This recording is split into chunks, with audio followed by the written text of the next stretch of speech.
আমার শাশুড়ি জনে জনে বলে বেড়াচ্ছে আমি বন্ধ্যা, কুজো, সন্তান জন্মদানে অক্ষম। আমার প্রতিবেশী, বন্ধুবান্ধব, আত্মীয় স্বজন বাড়ি এসে অথবা ফোনে যে যেভাবে পারছে আমাকে বা মাকে খুব কৌতূহল নিয়ে বলছে, এসব কি শুনছি, ঘটনা কি সত্যি? এদের অতিরিক্ত কৌতূহল দেখে আমি 5 দিনেই কেমন পাগল পাগল হয়ে গেছি। লজ্জায় ঘর থেকে বের হতে পারি না। খিদে পেটে খেতে গেলে গলা দিয়ে ভাত নামে না। আমি 5 দিনই অতিষ্ঠ হয়ে গেছি। তাহলে আমার স্ত্রী রূপা 12 বছর এত মিথ্যে অপবাদ, লাঞ্ছনা, কটু কথা সহ্য করে কিভাবে আমার সাথে সংসার করে গেল আমি ভেবে পাই না। তবুও মেয়েটা আমার সংসার ছেড়ে যেতে চায়নি জানেন। আমি আর আমার মা মেরে ধরে এক প্রকার জোর জবরদস্তি করে ওকে বাড়ি থেকে বের করে দিছি, সাথে ডিভোর্স লেটারও পাঠিয়ে দিয়েছি। হয়তো 40 দিন পর একাই কার্যকর হয়ে যাবে আর রূপা নামের মিষ্টি মেয়েটা আমার জীবন থেকে চিরদিনের মতো হারিয়ে যাবে। আমার না এখন রূপার পা ধরে মাফ চেয়ে ওকে ফিরিয়ে আনতে ইচ্ছে করছে, খুব বলতে ইচ্ছে করছে। আর একটাবার সুযোগ দেওয়া যায় না? কথা দিচ্ছি পৃথিবীর বেস্ট বর হয়ে দেখাবো। কিন্তু হায়, সে অধিকার আমি হেলায় হারিয়েছি।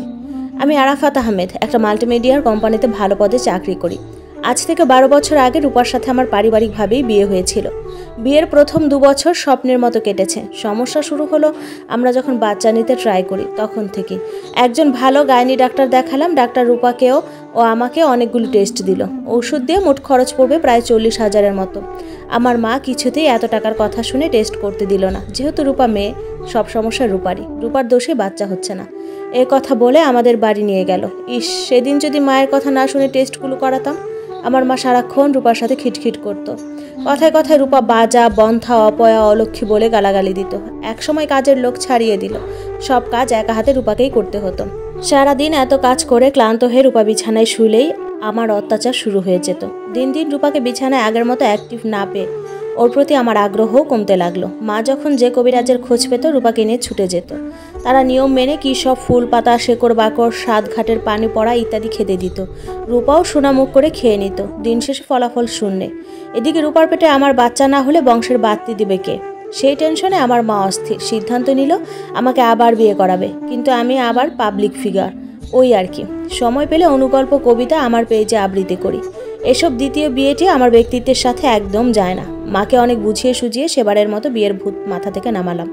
প্রতিদিন অফিস থেকে ক্লান্ত হয়ে বাসায় ফিরলে মা রূপার নামে এক গাদা নালিশ দিত, অপবাদ দিত। সত্যি মিথ্যা যাচাই না করেই আমিও মহাবিরক্ত হয়ে রূপার গায়ে হাত তুলতাম। রূপা শুধু নীরবে চোখের জল ফেলে যেত। আসলে রূপা নিম্ন মধ্যবিত্ত ফ্যামিলির মেয়ে, তার উপর বাবা বেঁচে নেই। ভাইদের সংসারে রূপার মা কেমন পরকাছার মতো থাকে, সেখানে রূপার কোনো জায়গা নেই। তাই ইচ্ছে থাকলেও ওর সাথে করা অন্যায়ের কোনো প্রতিবাদ করতে পারতো না। প্রতিনিয়ত শত অপমান, অপবাদ মুখ বুজে সহ্য করত। দিন দিন রূপা কেমন রোবটের মতো হয়ে যাচ্ছিল। মন খুলে হাসতো না, আমাদের সাথে দরকার ছাড়া কথা বলতো না, কোনো পারিবারিক অনুষ্ঠানে যেতে চাইতো না। সারাদিন কাজ করতো, মা খেতে দিলে খেত, আর সময় পেলেই জানালার দিকে এক ধ্যানে তাকিয়ে থাকতো। হয়তো এত হুলফুটানো জ্বালাময় কথা শুনে আমার হাতে কারণে অকারণে বেদম পিটুনি খেয়ে ওর সব আবেগ অনুভূতি ততদিনে মরে গিয়েছিল। দিন যায়, মাস যায়, বছর যায়, রূপার কোনো পরিবর্তন হয় না। দিন দিন আরও অবনতি হচ্ছিল। এক সময় আমার মনে হলো না, একে নিয়ে আর এক ছাদের নিচে থাকা যায় না। আমি উকিলের সাথে কথা বললাম। রূপা ডিভোর্সের কথা শুনে আমার পা দুটো জড়িয়ে ধরে সেদিন হাওমাও করে কেঁদেছিল। সে কিছুতেই আমার সংসার ছেড়ে যাবে না। আমি যেন আর একটা বিয়ে করি, সে কাজের লোকের মতো এক কোণায় পড়ে থাকবে। কিন্তু আমার মা কিছুতেই এ অপয়া, অলক্ষী ঘরে রাখবে না। মা খুব খারাপ ভাষা গালাগালি দিয়ে চুলের মুঠি ধরে রূপাকে বাড়ি থেকে বের করে দিল। রূপা বন্ধ্যা দেখে আমি ওকে ডিভোর্স দিচ্ছি, একথা সবাই জানাজানি হয়ে গেছে। সেই ঘটনার অনেকগুলো দিন পর রূপার মা একদিন সকালে এসে আমার হাত ধরে অনেক অনুনয় করে বলল, জামাই বাবা, আমার মেয়েটাকে তো ছেড়েই দিলে, তাও চলো না শেষ একটা চেষ্টা করে দেখি। তোমাদের দুইজনকে ভালো গাইনি ডাক্তার দেখাই, খরচের কথা ভেবো না, সব খরচ আমি দেব। আমার মা তাচ্ছিল্য করে বলল, টেস্ট করাতে হলে আপনার বন্ধ্যা মেয়েকে করান, আমার ছেলের কোনো সমস্যা নেই, সে যাবে না। সেদিন আমাকে নিয়ে মার মিথ্যে অহংকার ছিল আকাশ ছোঁয়া। আমি যেহেতু শারীরিকভাবে একদম ফিট ছিলাম, তাই ধরেই নিলাম সমস্যাটা রূপারই। রূপাকে সবার সামনে আরও বেশি অপমান, অপদস্থ করতে রূপার মায়ের সাথে ক্লিনিকে গেলাম। একজন গাইনি বিশেষজ্ঞ ডাক্তার রূপাকে এক গাদা টেস্ট দিল, যেমন রক্ত পরীক্ষা, আলট্রাসোনোগ্রাম, জরায়ু টেস্ট, হরমোন টেস্ট, আর আমাকেও কিছু টেস্ট দিল। সৌভাগ্যক্রমে বলুন আর দুর্ভাগ্যেই বলুন, রূপার সবগুলো টেস্ট নেগেটিভ এসেছে। এবার আমার একটু ভয় ভয় করতে লাগলো। আমার সিরিয়াল অনুযায়ী বেশ কয়েকজনের পর বন্ধ্যাত্ব বিশেষজ্ঞ ডাক্তার রফিকুল ইসলাম ভুইয়া আমাকে ডেকে পাঠালেন। আমার সাথে জোর করে রূপার মাও চেম্বারে ঢুকলো। ডাক্তার আমার 6 প্যাক বডি দেখে প্রশ্ন করলেন, আপনি কি নিয়মিত জিমে যান, স্টেরয়েড নেন, বা সহবাসের পূর্বে কোনো হাড়বাল ঔষধ সেবন করেন? আমি একটু নড়ে চড়ে বসলাম, মাথা নিচু করে বললাম জি। ডাক্তার তাচ্ছিল্য করে একটু হাসলো যেন। টেস্টের রিপোর্টে চোখ বুলিয়ে বলল, উনি কে? আমার শাশুড়ি মা। কথাগুলি কি ওনার সামনে বলবো? আমি ভয়ে ভয়ে বললাম, সিরিয়াস কিছু ডাক্তার? আমার শাশুড়ি চট করে জেদি গলায় বললেন, যা বলার আমার সামনেই বলবেন ডাক্তার। আমি পুরো কথা না শুনে কিছুতেই এই কেবিন থেকে বের হব না। আপনি জানেন না ডাক্তার, 12টা বছর ধরে এরা মা ছেলে মিলে তিলে তিলে আমার মেয়েটাকে শেষ করে দিয়েছে। আমার মেয়েটা প্রায় ফোন দিয়ে কাঁদতো, বলতো, মা গো, আমার এখানে খুব কষ্ট হয়, দম বন্ধ হয়ে আসে, আমাকে এই জাহান্নাম থেকে নিয়ে যাও না মা। আমি সমাজের ভয়ে আটকে উঠতাম। ওকে উল্টো বুঝ দিয়ে বললাম, স্বামীর ঘরই যে মেয়েদের আসল ঠিকানা মা, তুমি ধৈর্য ধরো, একদিন সব ঠিক হয়ে যাবে। কিচ্ছু ঠিক হয়নি জানেন ডাক্তার। এরা মা ছেলে মিলে আমার মেয়েকে অমানবিক অত্যাচার করে, বন্ধা অপবাদ দিয়ে মেরে ধরে বাড়ি থেকে বের করে দিয়েছে। এই মহিলার কাণ্ডজ্ঞান দেখে আমার ভেতরে ভেতরে প্রচুর রাগ হলো। সব কথা সব জায়গায় বলতে আছে নাকি? আজব। লজ্জায় আমি মাথা নিচু করে বসে রইলাম। আগে জানলে জীবনেও এই মহিলার সাথে আসতাম না।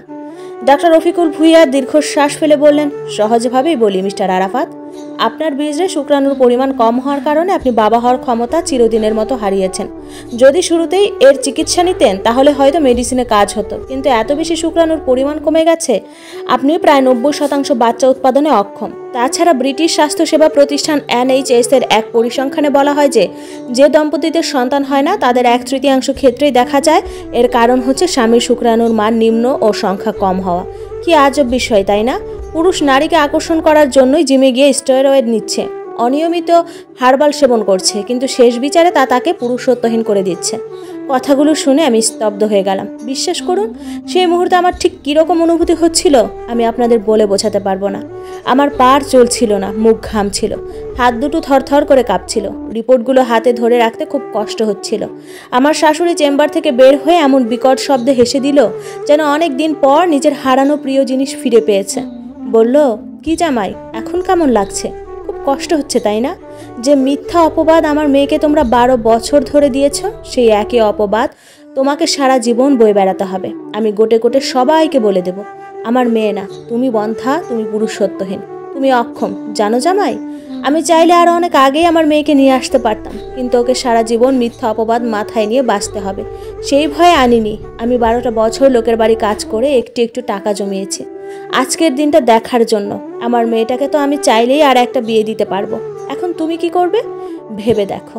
কথাগুলো একদমে বলে উনি রূপাকে বগল দাবা করে নিয়ে চলে গেলেন, আর আমি হতাশায় ক্লান্ত হয়ে এলোমেলো পায়ে হাঁটতে লাগলাম গন্তব্যহীন।